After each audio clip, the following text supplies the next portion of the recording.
Now, this rear shock looks extremely yuck, needs a bit of a birthday. So I'm going to pull it apart and I'm going to have some bits hydroblasted, some bits cerakoted, and then the whole lot rebuilt. And I'll put on a new spring that suits my weight and go from there. So should be interesting. First thing to do is to take the spring off. So to do that, I've got to knock these collars back. So I'll use a pin punch and I'll hit that with a hammer. Okay, well that was tight as hell. So I sprayed some WD-40 on the threads and then gave it a bit of a knock. Now I'll just back this one right off.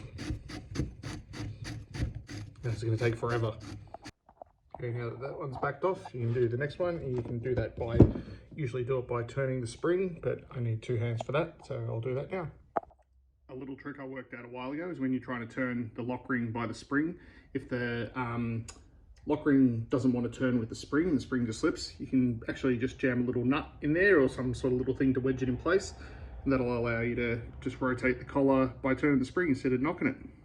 All right, now that the spring's backed off, you can take out the little collars to pull it apart.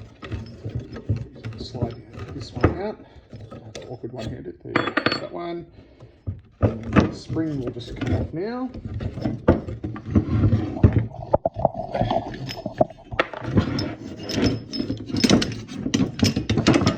You wouldn't believe how awkward that is doing that one-handed. Really annoying doing it one-handed. You can see the the bump stop has seen better days. So there's the bottom end of everything. Shock's in good condition, just the bump stop was a bit flogged out, but it'll look much nicer once it's cleaned up. So now let's pull it apart and get it ready for hydroblasting. All right, now that the spring's off, you can see that's all there. Just bleed the nitrogen out of the shock. Wasn't much in there. That's okay. Now I'm just going to knock the seal head out with a pin punch and start pulling apart and drain all the sauce out of it. Now I don't have the right tool for pulling the adjuster out of this shock, but it's not to mean I won't get it out. I don't recommend you do this at home, but I'm actually going to modify this 21mm socket because it's 21mm across there. I'm just going to cut it down, put 4 tabs in it, and that should do for now. Like I said, I do not recommend it, but this isn't a how-to, this is just a me doing it, so I don't really care. If you do it and you wreck your adjuster, then that's on you. All right, I've notched all the in-betweens with the 1mm disc and cut off the edges, and now I'm just going to use this disc and try and cut the bits in between, clear it out.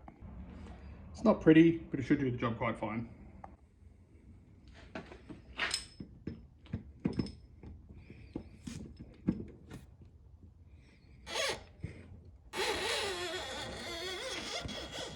Perfect.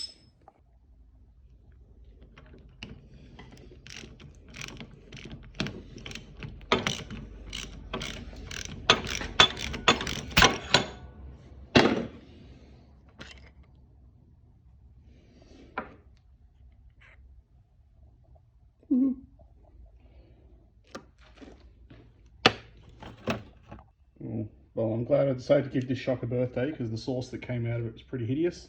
And yeah, I'll get it the rest of the way apart, ready for a cleanup. Okay, I didn't film the next step, but I just pulled the clips out to pull the bladder and the shaft out. Now I've got everything out ready to go, and I'll probably pull the base off the shaft so I can get that hydroblasted, and I'll get the body hydroblasted. And I don't know if I'm going to go Cerakote or not.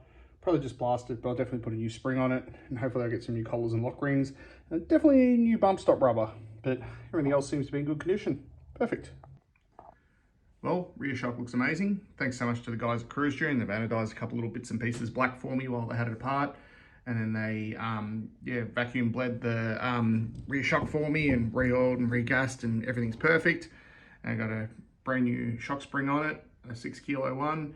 And yeah, really looking forward to getting this in the bike and putting it together. It's gonna be awesome. Really excited. Looks ace.